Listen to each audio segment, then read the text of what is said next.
Definitely, Indonesia, Malaysia, Singapore, for instance, have been the most eloquent, the most forthright, the most courageous in speaking up for the need for return for democracy in Myanmar, for the release of Daw Aung San Suu Kyi, etc. I have no doubt about that. Bernama lengkap Raden Muhammad Marty Mulyana Natalegawa atau kerap dikenal dengan Bapak Marty, seorang tokoh yang sejak dulu berkecimpung di dunia politik luar negeri. Ya, Bapak Marty pernah menjabat sebagai Menteri Luar Negeri Indonesia selama periode 2009 sampai 2014, yakni saat Indonesia berada di bawah kepemimpinan Bapak Presiden Susilo Bambang Yudhoyono dan wakilnya Bapak Budiono. Berkancah di dunia internasional bukanlah hal yang baru bagi Bapak Marty. Pria kelahiran Bandung tahun 1963 ini sudah terbiasa hidup bersama masyarakat luar negeri sejak usianya 9 tahun. Pendidikan menengahnya ditempuh Bapak Marty di Singapore International School di Singapura. Namun pindah melanjutkan SMP-nya di Inggris pada tahun 1981. Di negara inilah Bapak Marty melanjutkan pendidikannya sampai mendapatkan gelar master. Beliau mendudukan kuliah dan meraih gelar BSc Honors di aspek hubungan internasional di London School of Economic and Political Science, University of London tahun 1984. Bapak Marty mengawali karirnya di Departemen Luar Negeri tahun 1986. Saat itu beliau menjadi staf Badan Litbang Departemen Luar Negeri. Karirnya terus menanjak sejak awal tahun 2000, tepatnya saat beliau ditunjuk untuk menjadi juru cakap Departemen Luar Negeri. Setelah diangkat menjadi Duta Akbar Luar Biasa dan Duta Akbar RI untuk PBB, di tahun 2009 Bapak Marty dilantik menjadi Menteri Luar Negeri Indonesia pada Kabinet Indonesia Bersatu. 7 nilai dasar atau core values ASN yang dapat dilihat dari sosok Marty Natalegawa. Yang pertama yaitu berorientasi pelayanan. Nilai ini mengajarkan kepada para ASN untuk mampu berkomitmen memberikan pelayanan yang prima demi kepuasan masyarakat. Tidak sampai di situ, perilaku yang menunjukkan sikap orientasi pelayanan ini adalah memahami dan memenuhi kebutuhan masyarakat. Ramah, cekatan, solutif, dan dapat diandalkan, serta mampu melakukan perbaikan yang tiada henti. Dari Bapak Marty, nilai pelayanan sudah tercermin dari jabatan-jabatan yang pernah dipegangnya. Walaupun nilai pelayanan yang diberikan Bapak Marty tidak secara langsung, sejatinya pengaruh beliau untuk kemajuan bangsa di kancah internasional sangat dapat dirasakan. Tugas utama beliau adalah menjalankan revitalisasi dan reformasi politik luar negeri dan diplomasi serta peningkatan dedikasi para diplomat. Dari menjalankan tugas dan kewajibannya ini, negara dan bangsa Indonesia mampu lebih dilirik oleh dunia luar. Hubungan kerjasama antar negara menjadi lebih erat dan pembangunan untuk masyarakat ke depan menjadi lebih maju. Tokoh Dr. Marty Natalegawa memiliki karir yang menonjol selama beberapa dekade sebagai seorang diplomat Indonesia dan merupakan Menteri Luar Negeri tahun 2009 sampai tahun 2014. Beliau telah bertugas di berbagai penempatan diplomatik selama karirnya, termasuk sebagai perwakilan tetap Indonesia untuk PBB, Duta Besar Luar Biasa dan berkuasa penuh Indonesia untuk Inggris Raya dan Republik Irlandia, serta menjadi Direktur Jenderal Kerjasama ASEAN. Selain itu, beliau menjabat sebagai Menteri Luar Negeri Indonesia ketika Indonesia menjadi Ketua ASEAN pada 2011.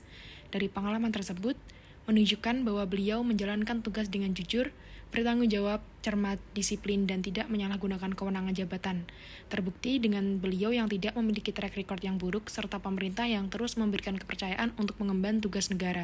Selanjutnya adalah nilai kompeten. Kompeten merupakan sikap terus mau belajar dan mengembangkan kapasitas, seperti mengembangkan kompetensi diri dan melaksanakan tugas terbaik.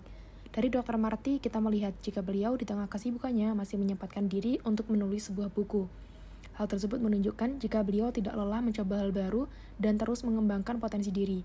Ditambah lagi, Dr. Marty melanjutkan pendidikan di Inggris dan Australia, mendapatkan gelar doktor kehormatan atas perannya dalam membangun hubungan Australia-Indonesia, serta pada 2013, Macquarie University memberikan gelar Doctors of Letters Honoris Causa untuk kontribusi serupa. Dari pendidikan tersebut menunjukkan jika beliau mencerminkan perilaku kompeten, yakni senantiasa meningkatkan diri dan melaksanakan tugas dengan kualitas yang terbaik. Harmonis dapat diartikan sebagai kerjasama antara berbagai faktor dengan sedemikian rupa, sehingga faktor-faktor tersebut dapat menghasilkan suatu kesatuan yang luhur. Nilai-nilai harmonis tercermin di dalam diri Dr. Marty Natalegawa. Salah satunya ialah menjadi figur dan teladan di lingkungan kerja hingga masyarakat. Dr. Marty Natalegawa dikenal sebagai tokoh yang sukses berkiprah di dunia internasional dengan menjadi salah satu orang Indonesia yang pernah menjabat sebagai Presiden Dewan Keamanan PBB, Menteri Luar Negeri menggantikan Dr. Nur Hasan Wirayuda, hingga menjabat sebagai Kepala Delegasi Negara untuk sejumlah konferensi internasional. Loyal dapat diartikan berdedikasi dan mengutamakan kepentingan bangsa dan negara. Loyal dapat diwujudkan dalam bentuk komitmen, dedikasi, kontribusi, nasionalisme, dan pengabdian. Nilai loyal tergambar jelas dalam diri Dr. Marty Natalegawa, dan loyalitas terhadap negara Indonesia tidak perlu diragukan. Dr. Marty Natalegawa dikenal dan diakui sebagai salah satu pemikir kebijakan luar negeri dan keamanan internasional yang paling dihormati di generasinya, baik di Indonesia, di Asia Tenggara, dan di kawasan Asia Pasifik yang lebih luas. Adaptif merupakan perilaku di mana seseorang dapat mengantisipasi dan beradaptasi dengan perubahan lingkungan, terus berinovasi dan mengembangkan kreativitas, serta bertindak proaktif. Hal ini tercermin dalam diri Bapak Marty Natalegawa. Walaupun beliau tidak mendapatkan kesempatan lama tinggal di Indonesia, namun beliau tetap bisa menjadi perwakilan dari Indonesia dan mempelajari Indonesia dari luar dan dari kedua orang tua beliau. Hal ini juga membuktikan walaupun beliau meniti karir di luar negeri, namun beliau juga bisa membuktikan bahwa beliau dapat bertindak secara proaktif dan membantu Indonesia dan menjadi wajah Indonesia di dunia internasional, dengan menjadi duta besar hingga Menteri Luar Negeri di bawah kepemimpinan Presiden SBY. Kolaboratif adalah perilaku atau kode etik di mana dapat memberikan kesempatan kepada berbagai pihak untuk berkontribusi, terbuka dalam bekerja sama untuk menghasilkan nilai tambah, dan menggerakkan pemanfaatan berbagai sumber daya untuk tujuan bersama. Dalam konteks pemerintahan, biasa dikenal juga dengan sebutan whole of government atau kolaborasi pemerintah. Adalah sebuah pendekatan penyelenggaraan pemerintah yang menyatukan upaya-upaya kolaboratif pemerintah dari seluruh sektor dalam ruang lingkup koordinasi yang lebih luas guna mencapai tujuan bersama dalam bidang pembangunan kebijakan, manajemen program, dan pelayanan publik. Hal ini tercermin dalam diri beliau yang memegang peranan penting di dunia internasional. Beliau dapat melakukan kegiatan kolaboratif bersama negara-negara lain untuk kepentingan bersama dan kemajuan Indonesia. Ini tercermin dalam Hari Jadi ASEAN ke-47, di mana beliau bersuara dan mendorong pemerintah di seluruh negara anggota untuk lebih terbuka dan saling menunjukkan kepedulian kepada perkembangan negara masing-masing.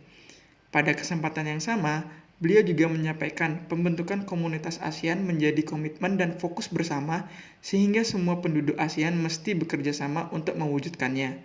Beliau menyatakan pembuatan dan pelaksanaan kebijakan di Indonesia yang cenderung ASEAN sentris juga menggambarkan betapa dekatnya hubungan perkembangan Indonesia dan ASEAN dalam cara yang positif.